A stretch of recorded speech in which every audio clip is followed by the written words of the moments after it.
સમય બેરો છે, સાંભળતો કોઈનું નથી, પરંતુ આંધળો નથી, જોવે બધાને છે. અજબનો સોદાગર છે એ સમય પણ, જવાનીની લાલચ આપીને બાળપણ લઈ ગયો. કોઈની સામે વિનંતી કરવાથી પહેલી વાર શબ્દ સુકાઈ જાય છે, બીજી વાર આંસુ સુકાય છે, ત્રીજી વાર લાગણી સુકાય છે, પછી મનુષ્ય વિનંતી કરતા નથી, પથ્થર બની જાય છે. જો સાચી દિશા અને સાચા સમયનું જ્ઞાન ન હોય તો ઉગતો સૂરજ પણ ડૂબતો દેખાય છે. ઈશ્વરને વકીલ બનાવવા વાળો માણસ જિંદગીના બધા કેસ જીતે છે, તે પણ મુક્ત રીતે. કોઈને રસ્તો પૂછતી વખતે તે પહેલા નક્કી કરી લેવું કે ક્યાંક તે પોતે જ ભૂલો પડી ગયેલ નથી ને.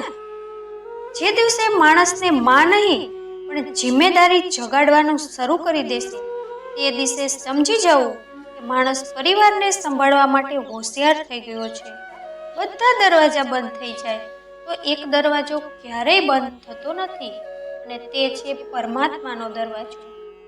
આશા રાખવી છે તો પરમાત્માની રાખો, દુનિયાની નહીં. જો ભગવાનને કહ્યું કે ગુનેગાર છું હું, તેણે કહ્યું કે છોડી દઈશ. મેં કહ્યું કે પરેશાન છું હું, તેણે કહ્યું કે સંભાળી લઈશ હું. મેં કહ્યું કે એકલો છું હું, તો તેણે કહ્યું કે સાથે છું હું. મેં કહ્યું કે ઉદાસ છું હું, તેણે કહ્યું કે નજર ઉપાડીને જો, દરેક ક્ષણે તારી સાથે છું હું.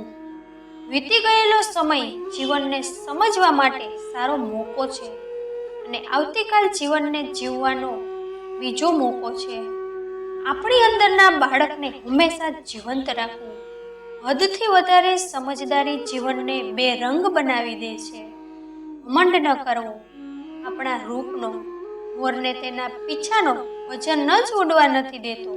જો તમે હંમેશા ગુસ્સો અને શિકાયત જ કરો છો તો લોકો પાસે તમારા માટે ક્યારેય સમય નહીં હોય. જે સંબંધ પોતે પોતાનું આત્મસન્માન છીનવી લે એ સંબંધ નહીં પરંતુ ઘૂંટણ છે. જે પ્રેમમાં સન્માન ન હોય તે પ્રેમ ટોર્ચર છે.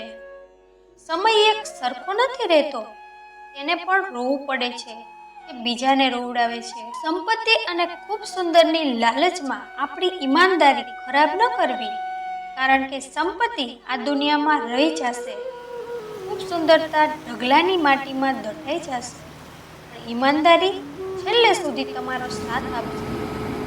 વહેલા ઉઠવું હંમેશા ફાયદાકારક હોય છે, પછી ભલે તે ઊંઘમાંથી હોય, અહંકારમાંથી હોય અથવા વહેમમાંથી હોય. એટલે ગજબની વાત છે ને. પૈસાથી સુવિધા ખરીદી શકાય છે, સુખ નહીં. અને દુઃખને કોઈ ખરીદનાર નથી હોતા. ગુસ્સામાં તમે પોતાને પણ સંભાળી શકતા નથી, પરંતુ પ્રેમમાં તમે આખી દુનિયાને સંભાળી શકો છો. સલાહ હારેલાની, અનુભવ જીતેલાનો, અને મન પોતાનું મનુષ્યને ક્યારેય હારવા નથી દેતો. જો જીવનમાં સફળ થવું છે તો સૌથી પહેલા તમારા શબ્દનો, ત્યારબાદ આપણા શબ્દનો અર્થ, અને સૌથી ઓછો હું શબ્દનો ઉપયોગ કરવો. જ્યારથી લોકો વડીલોની ઇજ્જત ઓછી કરવા લાગ્યા છે, ત્યારથી લોકો શરીરમાં દુવાઓ ઓછી અને દવાઓ વધારે ભરવા લાગ્યા છે.